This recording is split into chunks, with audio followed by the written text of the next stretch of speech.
இருக்கலாம், விருந்து சாலைக்கு போயிருக்கலாம், அவளுக்கு எவ்வளோ பேங்க் வீடெலாம் இருக்கு இல்லையா, எவ்வளோ பெரிய ஆட்களை சந்திக்கலாம். She is a VIP.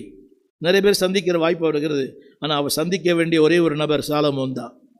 எல்லாம் சொல்லுங்கள், நான் சந்திக்க வேண்டிய ஒரே நபர் ஏஆர் ரகுமான் சொன்ன ஒரு வார்த்தை கேட்டீங்களா? நீ யாரை சந்திக்க விரும்புகிறீங்க? நான் ஆண்டவர் இயேசுக்கு சந்திக்க விரும்புகிறேன்னு சொன்னார். யோசித்து பாருங்க, அவ்வளோ பெரிய ராஜஸ்திரி. I want to see Solomon. ஆமென் சொல்ல மாட்டீங்களா? அவளுக்கு தெரியுமா தெரியாதுன்னு தெரியல. என்னை விட நான் எனக்குள் இருக்கிற ஆசீர்வாதத்தை விட இவ தருகிற ஆசீர்வாதங்கள் பெருசு. எல்லாம் சொல்லுங்கள், எனக்குள் இருக்கிற ஆசீர்வாதத்தை விட. சத்தமா அவருடைய ஆசீர்வாதங்கள்லாம் இப்போ என்ன சொல்கிறீங்க?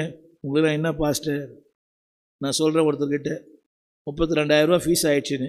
இதெல்லாம் உங்களுக்கு ஒன்றுமே இல்லைன்னு அந்த அம்மா என்னை பார்த்து, ரொம்ப நல்ல அம்மா, என்னடி முறைக்கிறீங்க?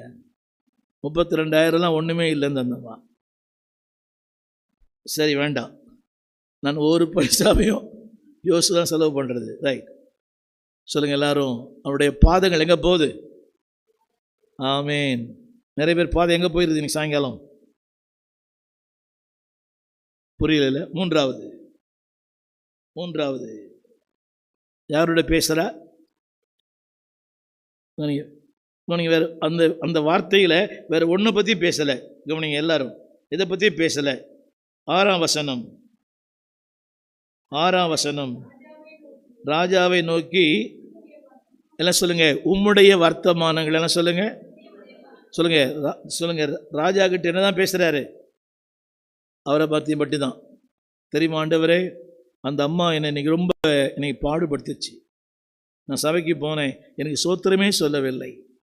ரொம்ப முக்கியமா யாரை பற்றி தான் பேசுறது அம்மா? சத்தமா நம்மளை விட்டுருந்தோம்னா ஒரு பேர் லிஸ்ட்டே கொடுத்துருப்போம். ஆண்டவரே, நம்பர் 1 அந்த அம்மாவை போடுங்க, நம்பர் 2 இந்த ஆளை போடுங்க, 3 என் மாமியாரை போடுங்க, 3வது என் மருமகளை போடுங்க, கடைசியில் உன்னையே போட்டுருவார். She speak only about Solomon. அந்த வசனம் புரியுது அவங்களுக்கு? அவருடைய ஞானம். சொல்லுங்கள், உம்முடைய வர்த்தமானங்கள். எல்லாம் பைபிள் எடுத்து சொல்லுங்கள், சத்தமாக சொல்லுங்கள். எல்லாம் பைபிளை கேட்டு சொல்லுங்கள். ஹலோ, வீட்டுக்கு ஒருத்தர் வந்தாங்கன்னா எதான் பேசணும்? ஆமாம், வந்துட்டார் அறுக்கிறதுக்கு. இங்கே வேறு அறுக்கிறாரு, அங்கே வேறு வந்து அறுக்கிறாரு. இப்போ பார்த்தாலும் காசு கேட்டால் பைபிளை பற்றி பேசுகிறாரு.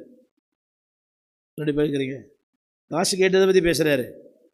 கிறிஸ்துவுக்குள் குறையெல்லாம் நிறைவாக்குவார். எனக்கு தெரியாதா? ஆமேன். உங்கள் வீட்டுக்கு ஒருத்தர் வந்தாலும் இதுதான் பேசணும். நீங்கள் 2 பேரும் வந்தீங்கன்னா இதை பற்றி தான் பேசணும். என்னாடி வாடி